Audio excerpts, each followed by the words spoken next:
Okay, so here's a clutch out of one of my Mustangs. And I just wanted to show you guys on a couple other things that you want to inspect and look for. So here I've got the flywheel. Okay, so if I'm wanting to inspect this, you can see what I've kind of ground this off and made it shiny just to show you what the difference is, what it looks like.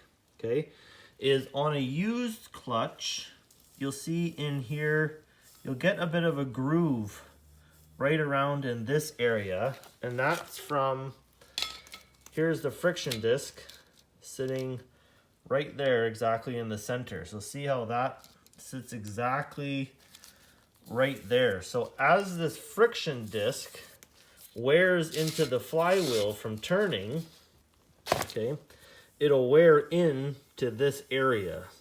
So that's what you're looking for, is a groove in here. Now the same thing, if you have the pressure plate, you're going to also have grooves in here. So you can see as well, the friction disc, there, I've got it centered, doesn't exactly go right to the edge of where the pressure plate is. Now this one is a little bit different, that this part right here looks exactly the same as the pressure plate, but this specific part right here is actually an intermediate plate. Okay, because this is a twin disc. You can see in the middle here, there's the other friction disc right there in the center. Between this piece of metal and this piece of metal, there's another friction disc. So this has a twin disc setup. And you can see right here, so here's one of the pressure plates. There's my drive strap to join the pressure plate right here to this intermediate plate. And then again, I have this intermediate plate has a drive strap, and again, joining it to the cover. Okay, so I have two sections here, all holding this together, and then here's my big diaphragm spring. Again, you can see there's my fulcrum ring and all my diaphragm fingers. Okay, so getting back to the flywheel, so you're looking for heavy grooves inside of there. When these get really hot, you'll actually see little tiny cracks inside of here. This one you can't see it because it hasn't gotten that bad. Okay, the other thing you're going to want to look for is what's called hot spots. So see how this one, where I've cleaned it all off here, is all shiny, like fresh metal. Okay, but see how you can still see this little spot right here?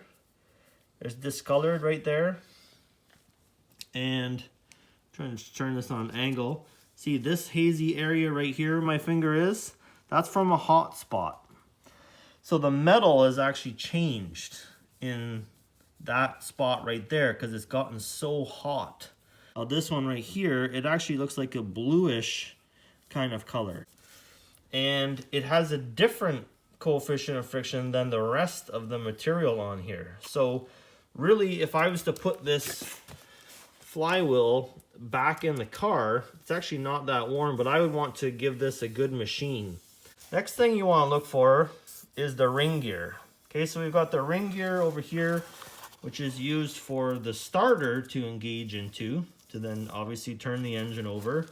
So you're going to want to really take a good look at the actual teeth on here and make sure none of them are chipped or any of them have really bad wear right on the edge of the teeth.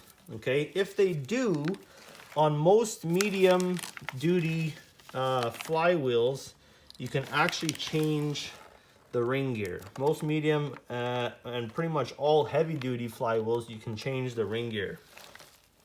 Again, this surface right here, you want to make sure is nice and clean because that's where it mounts right onto the crankshaft. Okay. Now in this one, because this is out of a car, the pilot bearing, which sits in the middle that the input shaft goes into, actually mounts into the center of the crankshaft. But on most heavy duty trucks, the pilot bearing actually mounts right here into the center of the flywheel. So when you take the flywheel out of the truck, the pilot bearing is still sitting right in the center and you have to hit it out with a hammer. Okay. So same thing when I'm looking at the clutch assembly here, I'm going to want to check again on the pressure plate, or in this case with the intermediate plate as well, and look at the hot spots. So this, you can see, look at how many more hot spots this has. And the reason why this one has gotten even more than the flywheel, I've got a friction disc on both sides of this pressure plate, making this really hot. Really, in the grand scheme of things for like a car, this isn't actually that bad. It's not absolutely horrible, but I changed this clutch out because I went to a better, more high performance clutch. So you can see here I've got my organic friction disc, so full facing. This is a dampened organic friction disc. You can see right in there, you can see like the bits of wire and string and stuff from the organic material. And there you can see how it actually cushions on these ones. Kind of try and squeeze it together a little bit. You can kind of see, but this clip, there's a spring kind of here in the middle between these two friction surfaces that's actually from the friction plate, and it helps cushion this as well. So organic friction disc, very, very smooth. So the other thing you have to really pay attention to with doing these is this right here. See how this says flywheel side? You can put this in backwards. Now, if you do put it in backwards, see this right here, it goes in backwards, okay? But the problem is if I put it in here backwards, the friction disc, you can see it's actually not sitting flat. It hits on the flywheel. So you'll have a very hard time putting this in. You can see here's the other disc. It says the same thing, flywheel side. Okay, so you always got to pay attention to the installation of the disc and that you're putting it in the correct way, okay? So that's a lot of the stuff you're going to be looking for when you take down a clutch.